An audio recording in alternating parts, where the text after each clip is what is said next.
You're listening to the Options Insider Radio Network, the home of the Options Podcast. For more quality options programs, visit theoptionsinsider.com or search for Options Insider Radio Network in your podcast provider of choice. Listeners can also access all of our programming through our mobile app available in the iTunes and Google Play stores. Select programs are also available via live stream at mixlr.com/options-insider. That's mixlr.com/options-insider. Don't forget to follow along with your favorite programs and submit your own questions for the hosts at twitter.com/options, stocktwits.com/options, facebook.com/theoptionsinsider, or via questions at theoptionsinsider.com.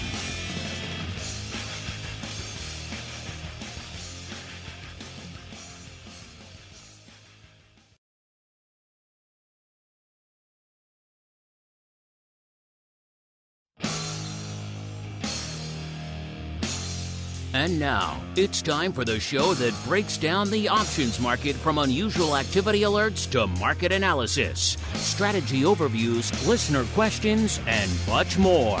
If it involves puts and calls, then our all-star panel will break it down. It's time to hit the Option Block with your host, Mark Longo from the Options Insider Media Group, and co-hosts, Uncle Mike TOSAW from St. Charles Wealth Management, along with Mark the Greasy Meatball Sebastian and Andrew the Rock Lobster GIOVINAZZI from OptionPit.com. And now, get ready to hit the Option Block. All right, everybody.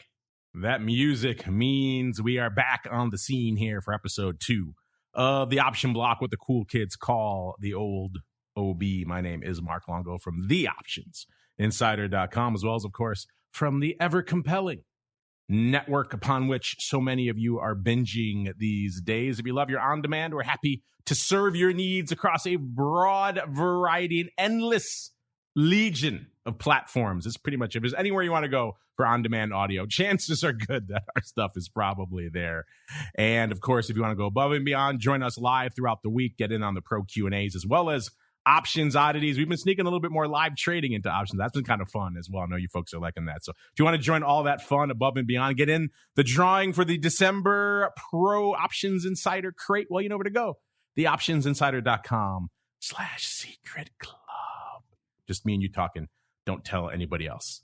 It's a secret. And of course, however you listen, whatever platform, device, whatever time frame you listen upon, keep hitting us up. Questions, comments, insights, pearls of wisdom. We do love to hear from all of you. Yes, even you. We like to hear from you as well. And let's see who we're hearing from on the old program today. First, let's go out to the quiet, the sleepy, nay, the tranquil hamlet known as St. Charles, where not much ever happens except for eating some tasty, delicious gyros and drinking some delicious lemonade. Yes, it is St. Charles, where we are joined by the uncleest of Mikes, Mr. Uncle Mike TOSAW from St. Charles Wealth Management. Uncle Mike, welcome back to the program, sir. Always happy to be here, and not to steal someone else's tagline, but I can't resist. Nobody out-uncles the mic. Yes, there we go. I like that. All right, I can roll with that here on the show. As we head farther afield, back east, listeners, dial the machine all the way back east. You literally can't go any farther east and still be in the continental United States. Right as you get to the end, you'll see one little blip way there up north on the shores of Maine. That is the GIOVINAZZI compound. Don't be confused. Don't try to wipe your screen off. All that gray there, it's always there. It's not a blip on your screen.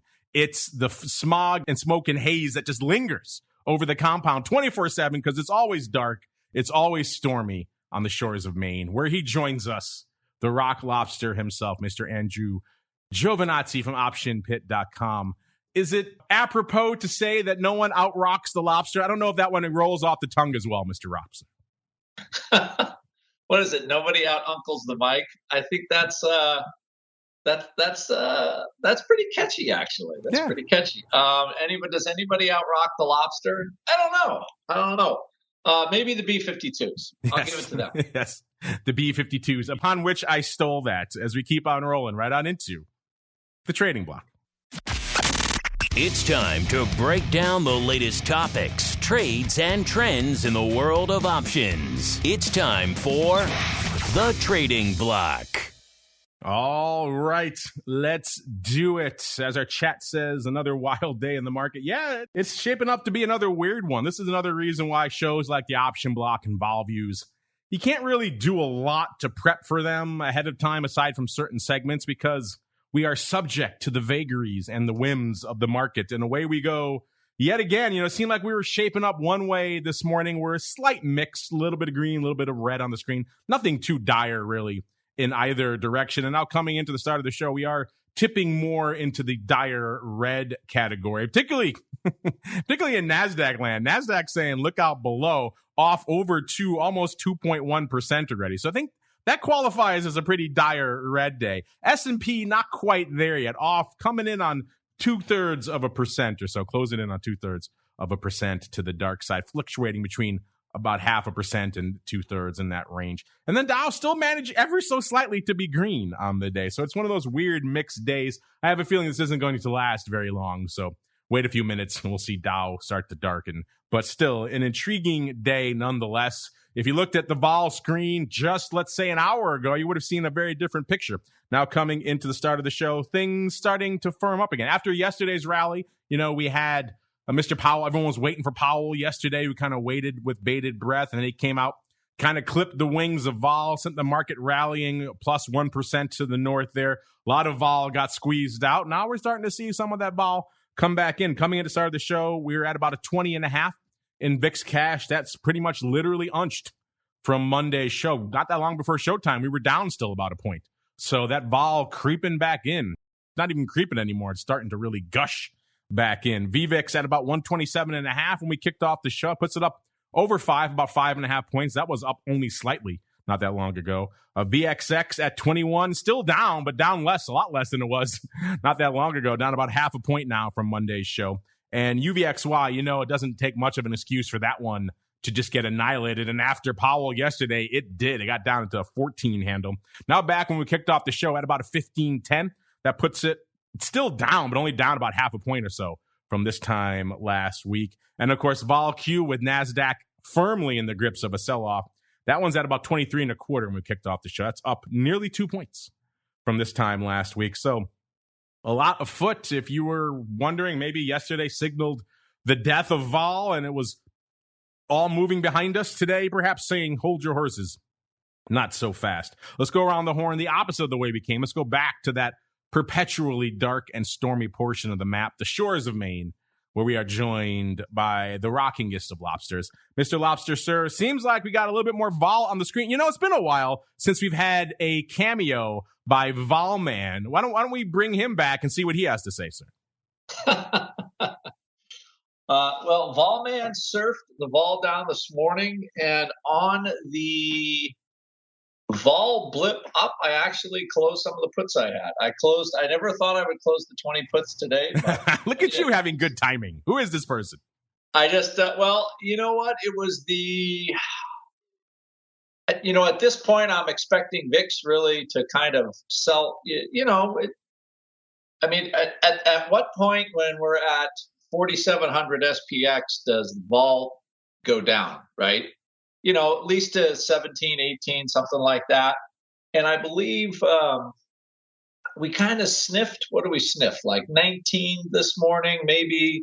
We might have even sniffed. I think we were like in the 18 handle for a little bit. And but I didn't get. I did have some offers that got lifted this morning, and then but I only sold about half of the puts that I owned, and then by. Yeah, we were at 1872, and I'm like, okay, this should be, like vol should come up, and then it just kind of stayed bid, so I got rid of the rest of everything. So I'm not complaining. I was hoping, but every time you hope for big money with VIX puts in the COVID era, you can be really, you can end up being sad and grumpy. Are VIX puts becoming the new calls where you only have, let's say, a few minutes, or in this case, probably like a few hours to really capitalize on them these days, sir? Yeah, like if you would have told me that the best prices you could get for the 20 puts this cycle were $2, I'd be like, no way. But you'd think the 20 puts would be pretty reliable for like a $2 or $3 gain, but not really. 20 I had a boatload of 20 puts going into the last settlement, and no bueno there. So yeah, I'm with you on the 20 strike, sir. It has, shall we say, underperformed of late. Yeah, surprising. I mean, the only those puts did get down to 20 cents or 30 cents last week. So I mean, there was a chance for a huge return. Mark bought a bunch of them at 30 cents, the little rascal. But as far as like vol goes now, we still could see VIX like 18 or 17 next week. But at least right now, like the Qs, I think are making people a little bit nervous. Some of the valuations, with rates, I can't see how rates don't start going up. And historically has never been great for tech stocks, that are valued as highly as the ones we have now. So, I mean, today looks like just a little bit of a sector rotation. So people are dumping some of their expensive tech and they're buying like commodity stocks that have just gotten shredded. So, and here's what is surprising. So what stock is up 50% in the last 2 months? Pfizer, if you can believe it. I think I was going to say Ford, but I think Ford goes back a little bit farther than 2 months. But yeah, Ford's had a good run too. But Pfizer's had a good one as well. Yeah, I mean, Pfizer was $53 last week. And let's say here, 30 days ago, it was $49. And 2 months ago, I believe we got down to like 42 or 41 bucks. So like apparently we're beginning boosters and boosters and boosters on top of the boosters forever, which is kind of what the market is saying. So, and as of right now, we'll see what happens, with vol, and how big this sector rotation actually happens. Because generally, if people are selling a bunch of stock over here and buying stocks over there, SPX doesn't move very much. So, and that's kind of what we have today. SPX is only, down 18 handles or something. So we'll see if that actually manifests itself. The only thing Volman would say is you still kind of have a little bit of backwardation action in the very front of volatility, which is not necessarily a bullish thing. It is more actually, I think, bullish. It's not bullish movement of vol, but just like VIX. It's more of VIX can move a lot up or down. So waiting for movement to happen in a relatively short order. So I just think from that point of view, and I'm looking at the curve now, you still got it. Like we're still a little bit backward here. So I would say there's still a little touchiness. Actually, we're VIX is 20. So of course, yeah, there's still a lot of touchiness in the market, at least right now. So I would say unsettled. The market is still unsettled to some degree. Deeply, deeply unsettled is Volman. By the way, while you were talking, I was just curious. I pulled up Ford for myself, and it's up about 40% in about 2.5 months. So it's close to that metric, but not quite. Wow. Not quite the 50% I was thinking. But I knew it was pretty darn close to that. So yeah, a couple of different areas where there's been some nice runs of late. Where there are always nice runs. It's out there in St. Charles where they're just long equities till the cows come home. Once in a while, maybe they buy a put. Mr. Uncle Mike, sir. Let's lighten up your tape out there today. In a day that started off maybe seeming like it might have a little bit of bullishness to it, then as the day has drawn on, less so and less so, sir.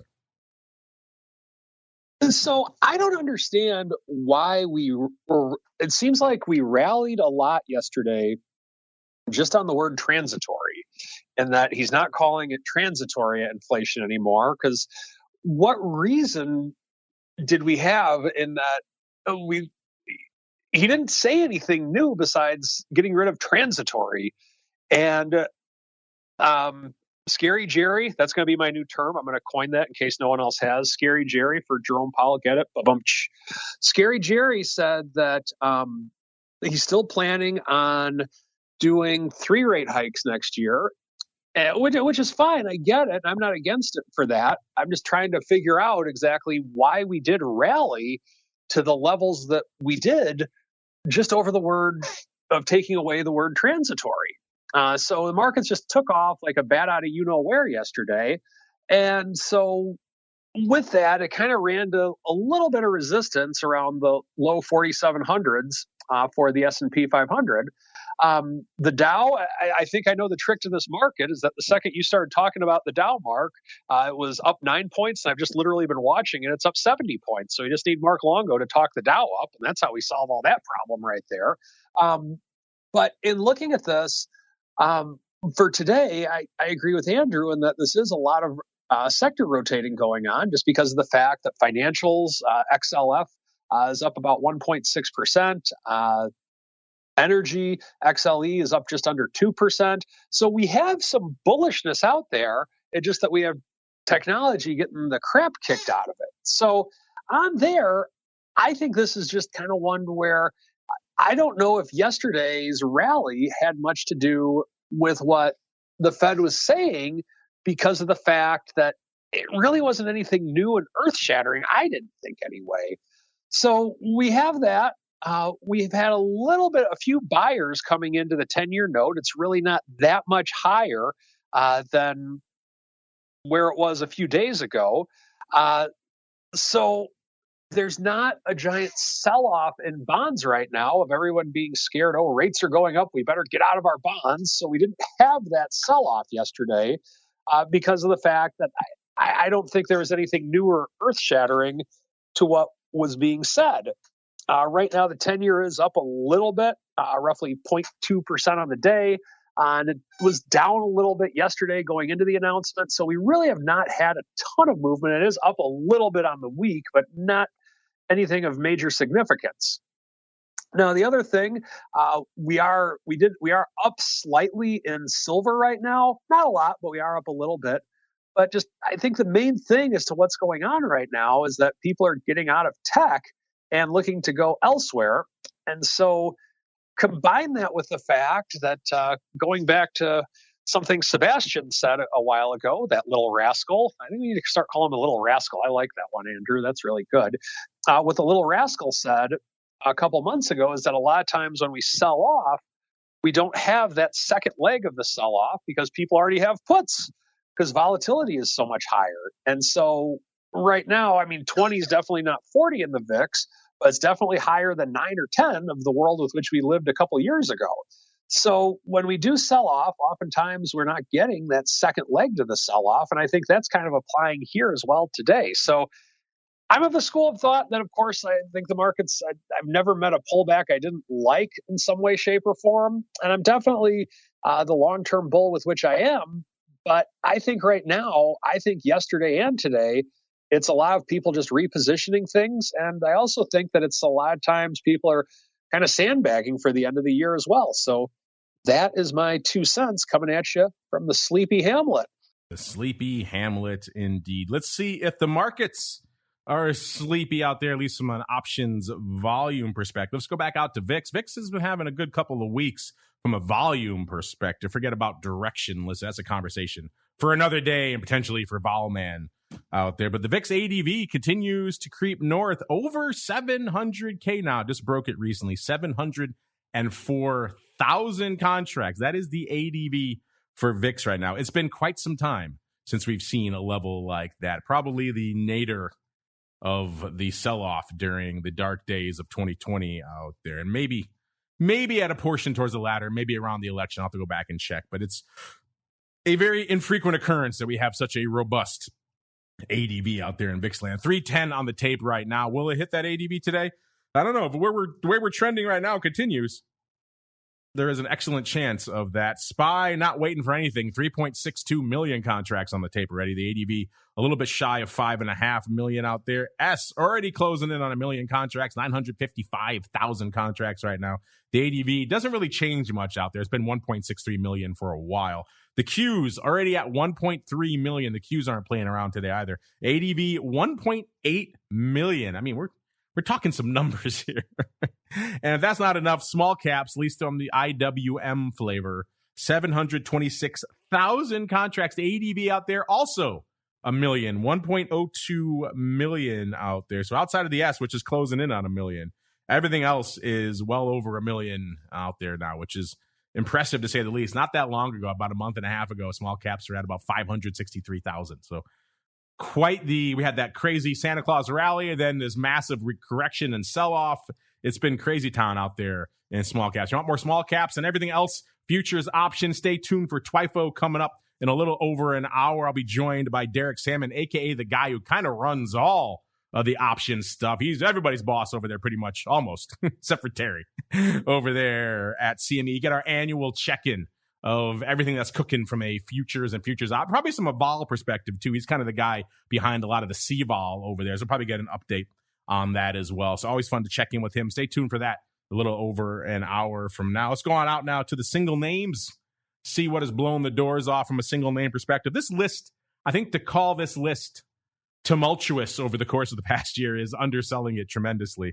It's been fascinating to watch what's been going on in this top 10 most actives every day. By the way, you don't have to wait for Option Block Showtime to find out the most active listeners. We post this for you every day, twice a day over there on the website. I bet you didn't know that if you haven't been over there in a little while. We do our midday most actives and end of day most actives. So if you want to see your top 10 every day, twice a day, you can do that. TheOptionsInsider.com. And hey, we like you. We put all that out for free because so much data we give you guys just for free over there on the website. We must really like you folks. All right, let's go out now today. Let's see what number 10 is. Cost you about a little over 250,000, 256,000 contracts to break into the top 10 right now. That gets you to AMC. So the former meme king still hanging out there in the top 10 out there right now. The meme's dead. That's been a question people have been kicking around for a little bit. Maybe that'll be a fun question of the week next week. Stay tuned. Number 9, Bank of America, back in our top 10 again this week, 272,000. Been a while since we've seen them up there. Number 8, Telephone, a.k.a. AT&T. I can't even get the old school SIBO guys out of my head. No, Telephone. That's telephone, kid. I never understood why they call it telephone outside of the obvious. It's never easier to say telephone than it is to say AT&T. But I digress. A conversation for another day. AT&T, number 8. 392. All the way, number 8, we're already almost at 400K. Number 7, Facebook, 426,000. So it doesn't cost you that much to break in. 250,000, that's decent. That's impressive, but it's not to blowing your doors off. We get up to 400K pretty quick here in the top 10 today, which is interesting. Again, number 7, Facebook, 426,000.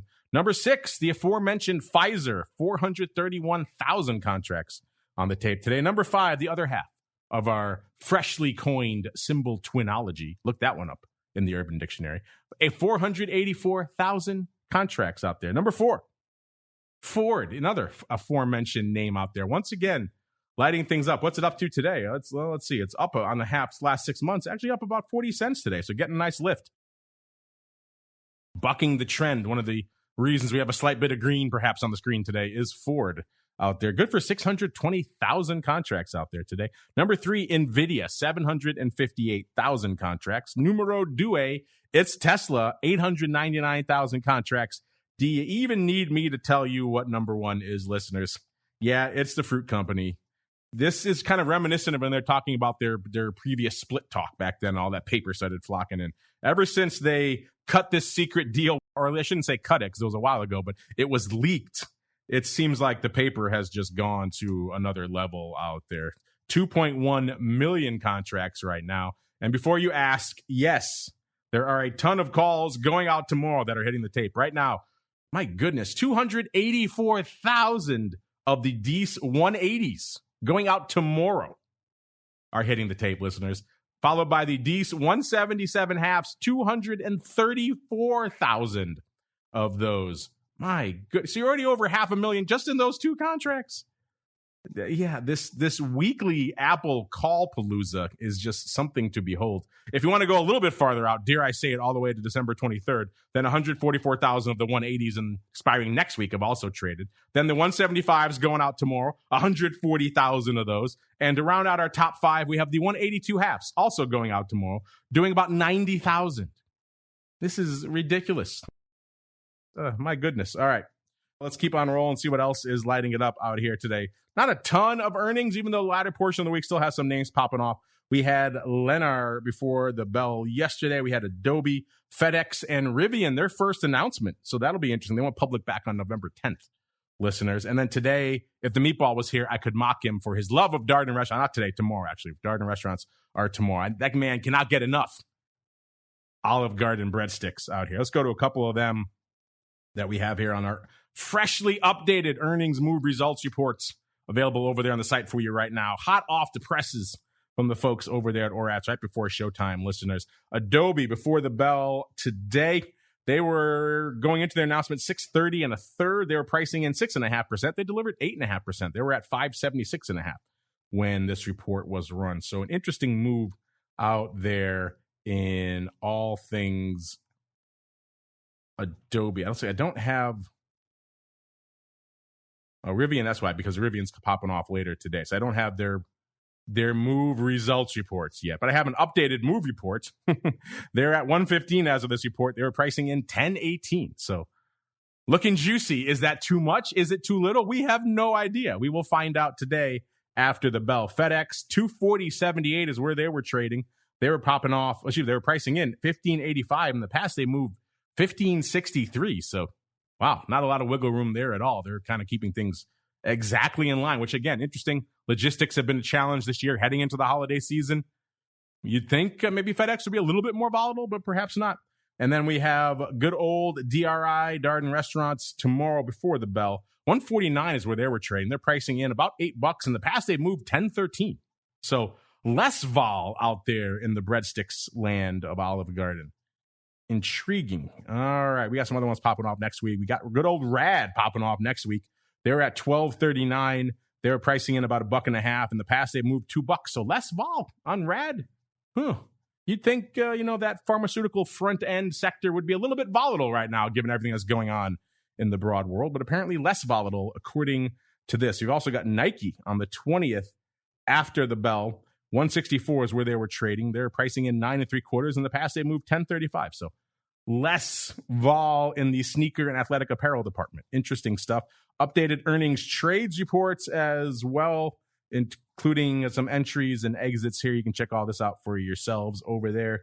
TheOptionsInsider.com is the place to go to begin your journey. So in case you're wondering, in the free data realm, you get the earnings move, you get the earnings move results, you get the earnings season, and the earnings trades reports. And then on top of that, you get the everyday, midday most actives, and end of day most actives. We really like you folks as we keep on rolling right on into the Odd Block.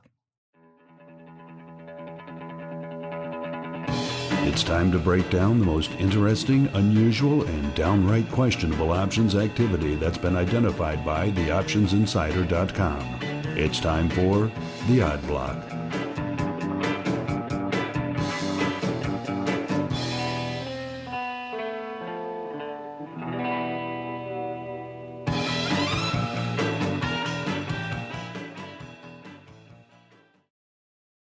All right, let the party commence. It is time for the Odd Block as we unleash our Eye of Sauron here once again. Man, this one has been busy all year long. Our Eye of Sauron's going to ask for a raise next year, I have a feeling. He's been putting in some good work this year. Double duty, also diving in over there on oddities. So it's been a fun journey, fun foray throughout 2021. Hard to believe this year's drawing to a close, but c'est la vie as we keep on rolling. Let's go back out. Let's unleash the Eye of Sauron once again. Let's see where he fixes his fiery gaze today. Oh, we're going back out to TECK. This is TECK Resources Limited, ticker symbol TECK, TECK. It was previously known as TECK Cominco. This is a natural resources company out of Vancouver, BC. And let's see, we talked about them on the show before. We'll do a quick kind of rundown of where they have been. Trading right now at $27.35. A year ago, they were $18.39, so a wee bit shy of where they were trading. They've had a kind of a slog to the upside. It's been mostly upward, even though there have been some fits and starts along the way. It popped in February up to nearly $24, then sold off again down to 18, popped again in May up to 26 and change, then back sold off again by June back to $20. Did that a few times, 27 in September almost, then back down to 23. Then it hit its high for the year of almost $30, $29.92 on October 18th. And it's been kind of drifting down ever since with a few pops along the way, but mostly drifting down. And let's see, it got down to $25.76. Then it did pop recently on December 8th, back up to about almost $28. And it's kind of been drifting lower again. So The trend has been lower ever since October 18th, even though it has had a few fits and starts along the way. So an interesting year. Net on the year, it's up about 50%, so not a bad year for tech. Let's go out here, see what our eye of Sauron found. Looks like Mr. Rock Lobster. We got somebody doing a bit of the old roll. Perhaps rolling down some of their optimism, keeping the party alive, but maybe a little bit less energetic. We've got looks like the Feb 31s. Well, actually, we'll take that back. The first thing that came across our radar were the Feb 29s going up almost 10,000 times, 9,978 times for $1.51, pretty much lifting the offer out there. That's a 46 vol. And we saw that and said, that's interesting. But it had the whiff of something else was afoot about it. So we sent our eye of Sauron back, said, go dig deeper, find more. And it came back with, aha, there was another leg to this. And it was exactly 10,000 of the Feb 31s going up about a minute prior for 87 cents, right on the bid. And the stock was pretty much right around here when this went up. So they were opening on the 29s, closing, it appears, on the 31s. Hence the whiff of a bit of the old roll down out there, which is kind of interesting.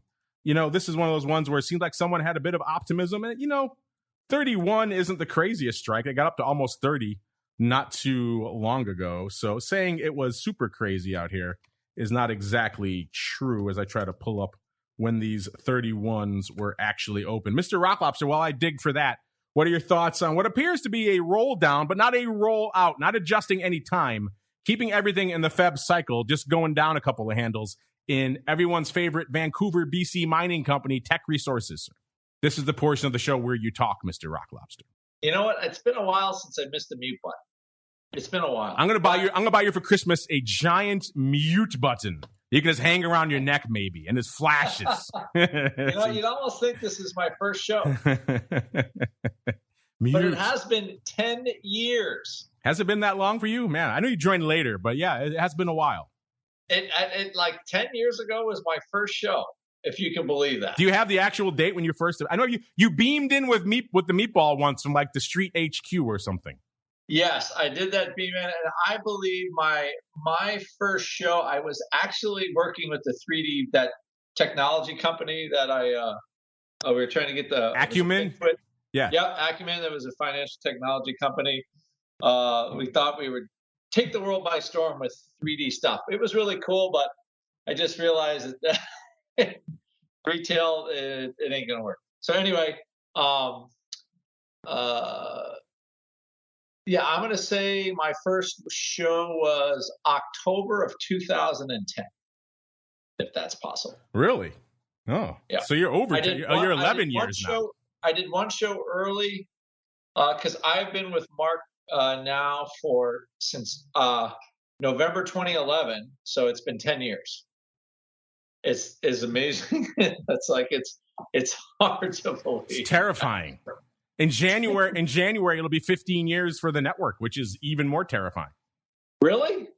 Oh yes, my gosh. We're going to have a big party or some sort of palooza to celebrate that, I think. Your timing was good getting into this podcasting game. The birth of options podcasting way back in the dark days of January 2007, when people were like, what the hell is a podcast? This is pre-iPhone, pre-really iTunes becoming omnipresent. So people had no clue what the hell I was talking about. Hence the name, Options Insider Radio, which has stuck ever since. But I digress.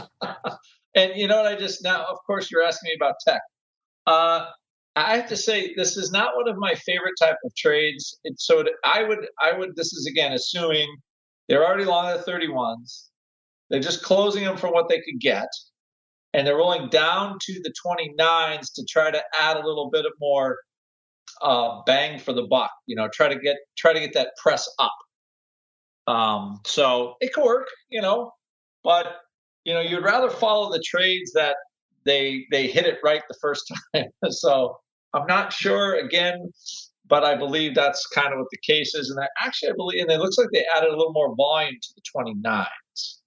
So they're trying to throw a little bit more fuel on the fire. No, I guess not. So 10,000 of the 31s, and it looks apparently the block size is a little less of the 29s. So But if you look at it right now, as TOSAW was saying earlier about the sector rotation, all of a sudden these value stocks don't start to look bad. You get, the multiples on these technologies, all these commodity stocks are really low. I mean, TECK is trading at a 5 times multiple to earnings.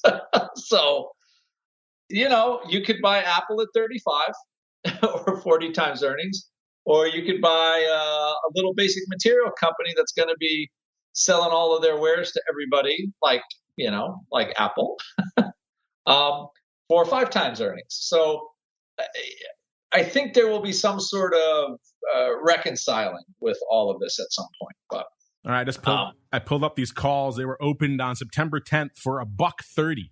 So they're already out about 43 cents, 10,000 times. So $430,000. That's a bit of an ouchie. But they're coming back to play. They're putting $1.50 back on the line, Mr. Rock Lobster. They're saying, yeah, let's go back to the 29. When you roll down, would you typically give yourself more time, or will you keep it in the same month? I don't like rolling down. I would prefer just to be done.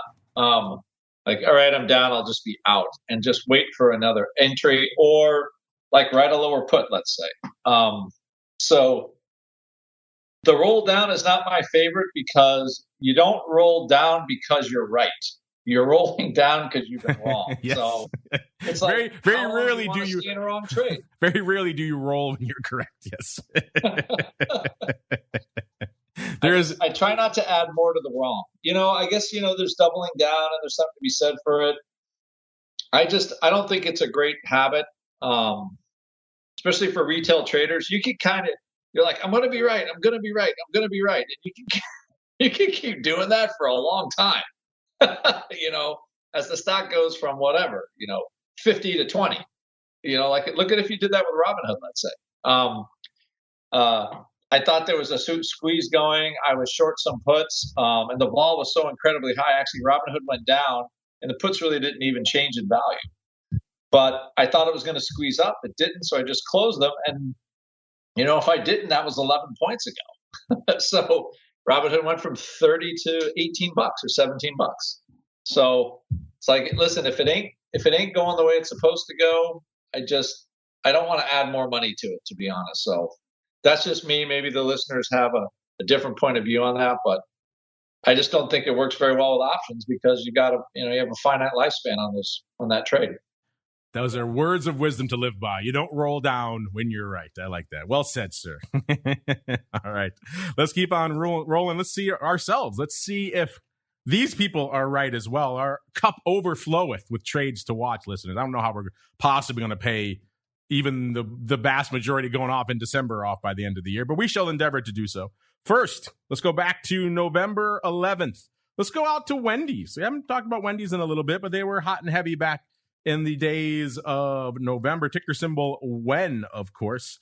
Trading right now, I could give it to you. Why not? 22 and about a third, up about 3 cents on the day. So Wendy's actually bucking the sell-off trend out there today. So it's not all red all the time, listeners. At the time, listeners, we profiled some line in the sand puts on the 20 strike. Paper coming in, blasting out 5,575 of the D's 20 puts, getting about 30 cents for them, 29 cents. That was about a 28 vol when these went up. The stock was a little bit farther south at the time. It was 21.21 when these went up. There were no earnings. The next earnings cycle is in February, so they have some time.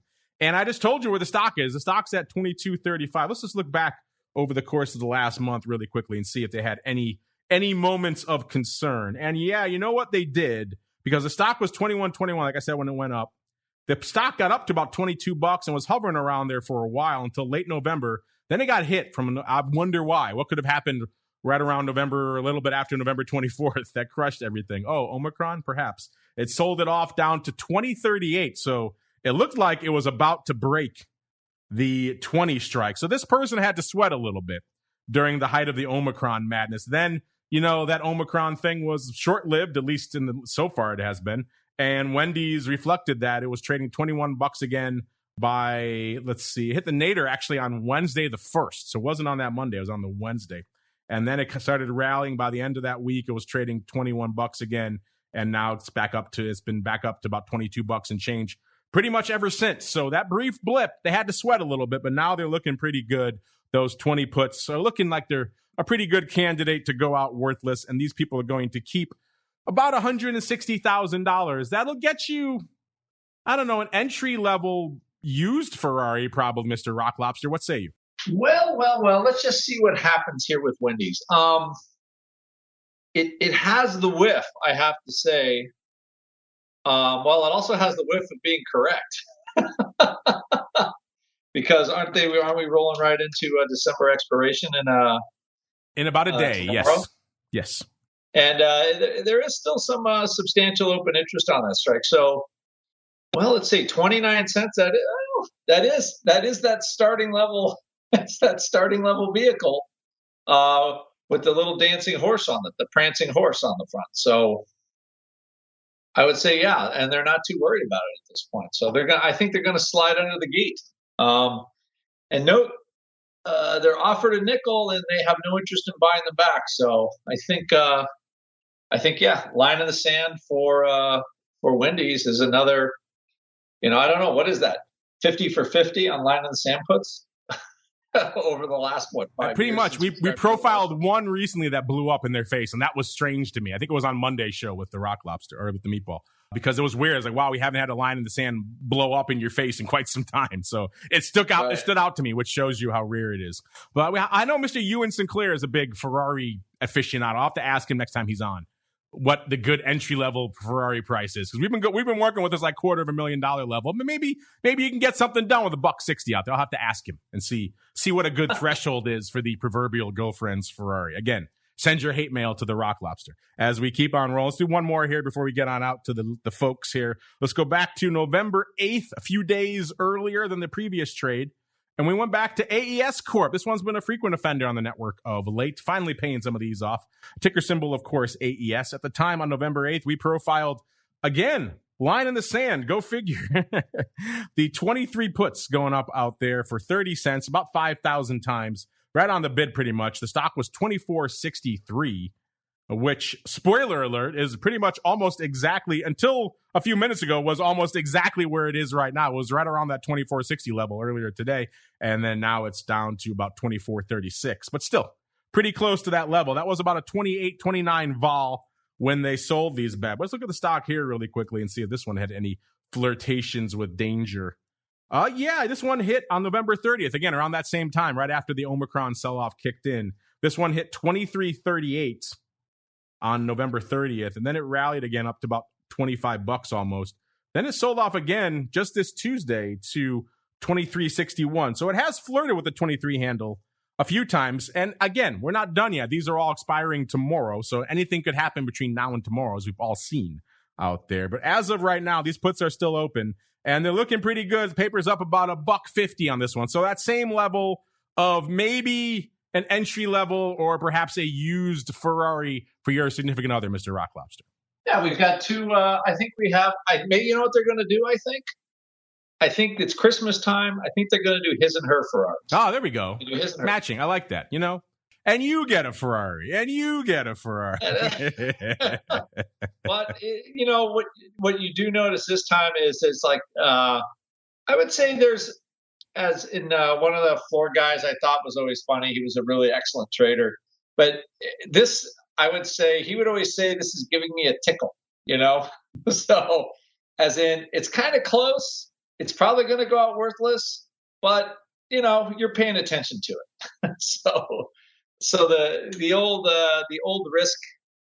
old risk management is getting a bit of a tickle on this. So. In my experience on the floor, when someone talked about tickling, it was usually in an unseemly fashion. So probably best not to linger on that. Instead, let's just keep on rolling right on into the mail block. It's time to take your seat on the All-Star panel as we read your emails, tweets, Facebook messages, website comments, and much more. It's time for the mail block. All right, let's get to it. And listeners, we are still just bouncing around that 20 handle out there in VIX land. But of course, this week we asked you, will VIX close at the end of the year above or below 20, aka slightly elevated or perhaps not so much? And right now, once again, you folks are just almost exactly the same as where you were the last time we did this poll, which is fascinating. 48.6% saying above 20 and 51.4% saying below 20. So you're right on the knife's edge out there, listeners. This goes away in, let's see, you got about a little less than a day left. So right around Volview's time tomorrow is when this goes out. So get out there if you haven't already, listeners. Make your voice heard. Join in the fun out there because, man, it is interesting. And again, it shows just how topsy-turvy this vol environment is right now. All right, let's go out. We got some good questions. Poor guy's been waiting for a while, James. Let's go out to the live first because you know you secret club folks. Near and dear to my heart. We've got Luigi. Luigi wants to know, does the Lobster think that Roe will be a factor next year, or do interest rates lower than 10 really matter? And we got a snide comment from Unlimited saying, Luigi, maybe Roe finally got that Euro and it will come back. I believe, who is it, Dan or Brian? One of those two who made that Roe Euro joke. So a callback to earlier episodes on the network this week, listeners. Don't know what the hell we're talking about. Check out Options Bootcamp, Options Playbook Radio to learn more. But Mr. Rock Lobster, the chat wants to know, is Roe going to be a factor next year, sir? I don't think so. Well, also too, you have to think of like what kind of position do you have to have on for it to be a factor. So, I mean, if you're putting on, 25,000 lot boxes in the SPX, yes, it could it could be a factor. If you got a 3 lot of leaps, 10 lot, it's not going to. Interest rates go up, the value of calls go up. Just remember that. So calls go up, puts go down. So if you're long some in the money calls, you might get a little bump from interest rates going up. But rest assured, the liquidity providers have already started to jack up the rates, their forward rates going out. So that adjustment is being made, I'm quite sure, as we speak. So, a lot of that is already telegraphed. Mr. Uncle Mike, we were joking not that long ago on the network, when people start asking about Roe, when it's time to do like a webinar about Roe, perhaps the worm is turning out there. What do you think? Are we at that moment? Is Roe, dare I say it, meaningful again, sir? I think it is always meaningful, even now, because it has kind of a ripple effect with where things are going. So here's where I'm going with this. Right now, if you were to go, I shouldn't say right now, if you were to go back to the days when we had interest rates like maybe 15, 20 years ago to where like the 10-year was maybe 4 or 5%, something along those lines, the debate was always, at least in the financial advisor world, this maybe wasn't a debate, I don't know, at least it was a debate in my head. You could get an indexed annuity with 0 for your floor, meaning the insurance company will guarantee you won't lose any money, but something like 8% would be the most you could make, and it's based upon the S&P 500. It would be capped after that. And so essentially what they're doing is they're just setting up some type of a collar to where the put is closer to the price of the underlying when the call is further out, and they're just trying to take advantage of the skew is ultimately what they're doing on the inside of it, using options, futures, et cetera, whatever they're doing. But then the question becomes, your risk is really not, you're going to get between 0 and 8%. And that's great. But the problem is that you can get a guaranteed 5%, let's say, in the 10-year note. Now, right now, if you were to look at it, and I haven't sold an indexed annuity in I don't know how long, but they're a very unique tool for a unique situation. That's kind of my take on them. But with that being said, right now, what your debate is something along the lines of, let's say you can get between 0 and 3% for an indexed annuity based on the S&P 500. And I don't even know if that's what the rates are right now, quite frankly. Or you can just invest in the 10-year note and you can get 1.4% guaranteed. And so by doing this, Roe has a factor in that the spread typically becomes more and more interesting as between indexed annuities and, let's say, the 10-year note, the 2-year, whatever the case may be, it becomes more and more interesting, so to speak, with the higher that it goes. Because right now, just where interest rates are, people are just like, well, forget the protection of it. I'm just going to go with the market, because after all, the market always goes up. And why not just do a bunch of dividend paying stocks or preferred stocks instead of even messing with any protected stock portfolios that we have at RCM, because we have a bunch of hedged portfolios or indexed annuities. I'm just going to just take my chances on dividend stocks. So where I'm going with this, Roe plays a factor, because right now with interest rates lower, it's going to drive people to do less protected things. Whereas when Roe is higher, I believe that ultimately it's going to drive people to do more protected things because of the fact that you can set up that kind of the collar to where you can make it a little bit more favorable because of a higher interest rate. And if, like what Andrew said, calls are more expensive when Roe is higher, that means you can sell calls for more premium and work things out like that. So if Roe is higher, it's going to be a flight to more safety, in my opinion, because people are going to be more attracted to yields, bonds, because they'll actually pay something again. They pay next to nothing now. Or they're going to be attracted more to protected or hedged products, because the hedge can look a little bit more attractive. So that's my long-winded answer to something that is kind of the fifth wheel in terms of the Greeks, and that's Roe. Nobody out uncles the mic. By the way, Luigi said he asked that, Mr. Rock Lobster, because the lobster is older than dirt and probably remembers high interest rates. See, the fresh-faced spring chickens that Uncle Mike and I are, we don't know such things as high rates of the late 70s and early 80s. We were but mere chillins. We had no idea what was going on with high rates out there. Let's go to this one. I feel bad for this guy. He's asked this a while ago. We get so busy on the show. Things have been popping off, Omicron, and we get a lot of great questions in the live, so they always have to get precedence here. But Mr. James asked this a while ago, so let's get to him. James Lovall, good question. He says, hello, Mark. I've noticed that there is a particular type of spread that frequently goes up end of day on many of the meme stocks that have been squeezed. Deep in the money call credit spreads go up every day for stocks like Backed, etc. The spreads are always put on for the price of the spread between the strikes, so it seems like zero cost downside. Is this a type of trade frequently done, or does this seem like one trader / institution / fund is exploiting an opportunity they specialize in? This might be a mundane, boring, everyday occurrence, but I thought it was interesting. When I find opportunities like this in my paper trading account, I actually get messages saying I can't put the spread on because it's blocked by my broker. We won't mention his broker here. But interesting stuff here. Yeah, this, I have to say, James, I have not seen the activity that you're speaking of, but when these names are popping hot and heavy out there, we do see a lot of paper that is analogous to what you're talking about. Whenever you see this kind of stuff, usually it's conversion reversals, so synthetics on the same strike, but occasionally it can be doing a spread for effectively the value of the spread. We see a lot of these types of synthetics and other types of trades where you're right. The institutions are kind of moving some positions around, trying to get some exposure or take some exposure off the board. Mr. Rock Lobster, like I said, I have not seen the particular activity that he's mentioning in these names. A, have you seen these types of things, in particular, call credit spreads going up effectively for parity? And then B, if not, or even if you have, what are your thoughts on it, sir? That's kind of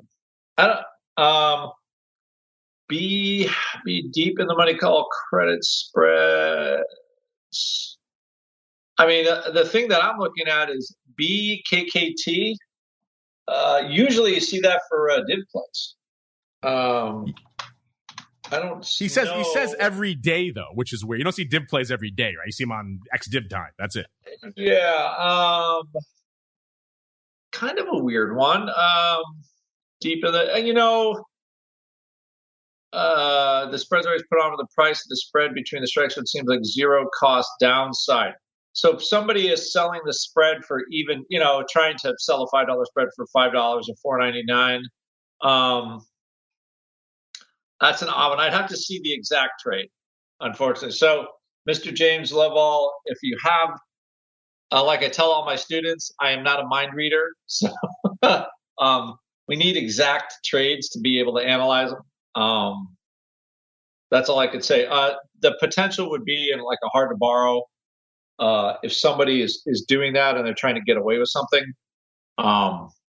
So I could come up with reasons, because that would be a cost of carry trade. And I could, most cost of carry trades are div, hard to borrow, or, trying to create that synthetic put spread for, even money, which is trying to get you downside, which you've already mentioned. So, anyway, those are the things that come to mind on that.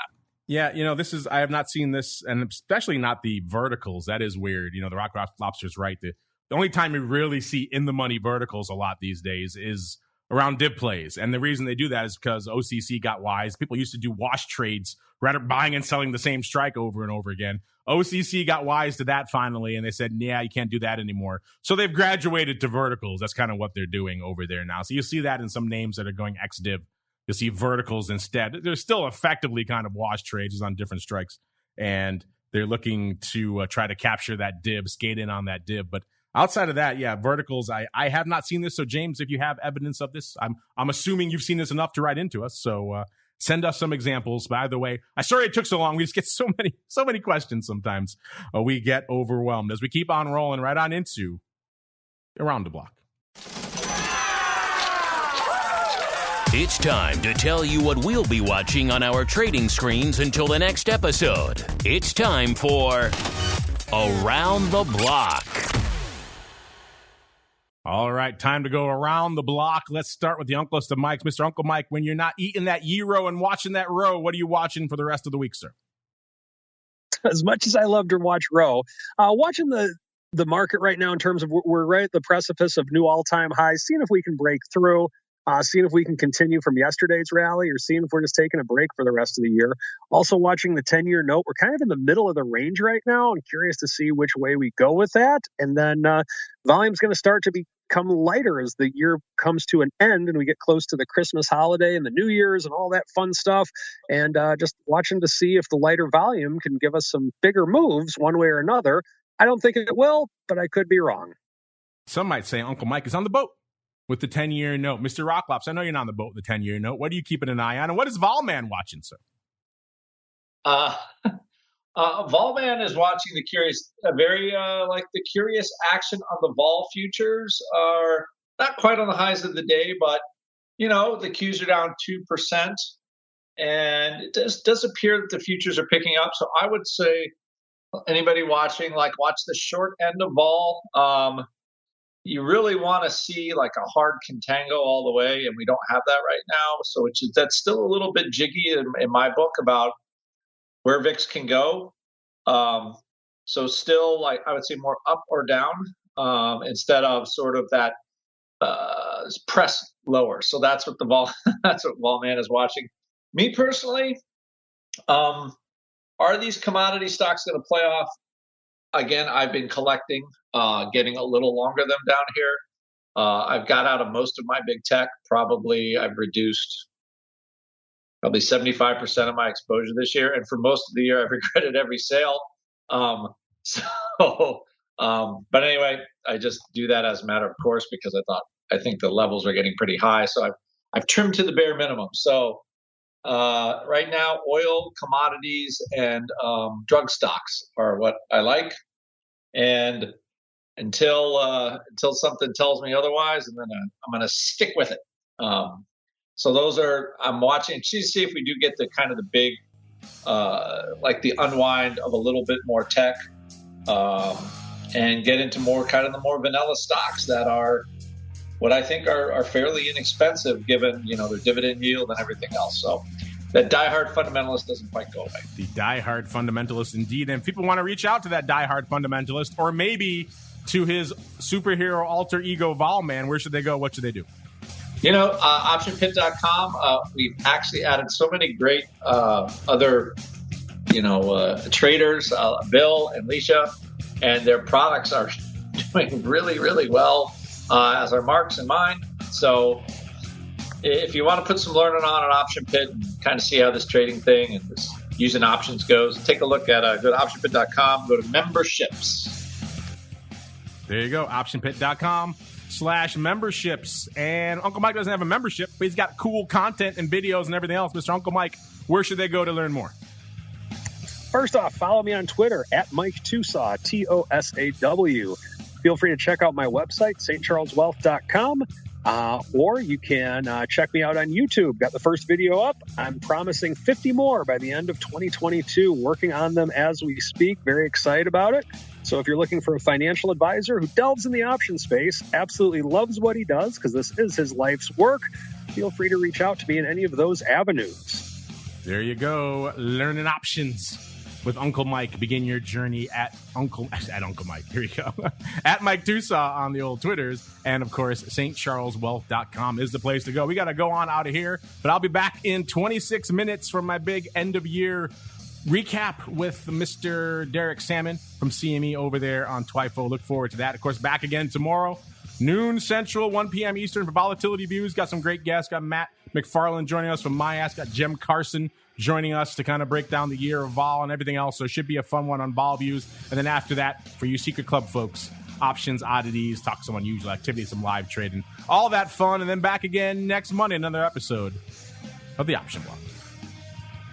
You're listening to the Options Insider Radio Network, the home of the Options Podcast. For more quality options programs, visit theoptionsinsider.com or search for Options Insider Radio Network in your podcast provider of choice. Listeners can also access all of our programming through our mobile app available in the iTunes and Google Play stores. Select programs are also available via live stream at mixlr.com/options-insider. That's mixlr.com/options-insider. Don't forget to follow along with your favorite programs and submit your own questions for the hosts at twitter.com/options, stocktwits.com/options, facebook.com/theoptionsinsider, or via questions at theoptionsinsider.com.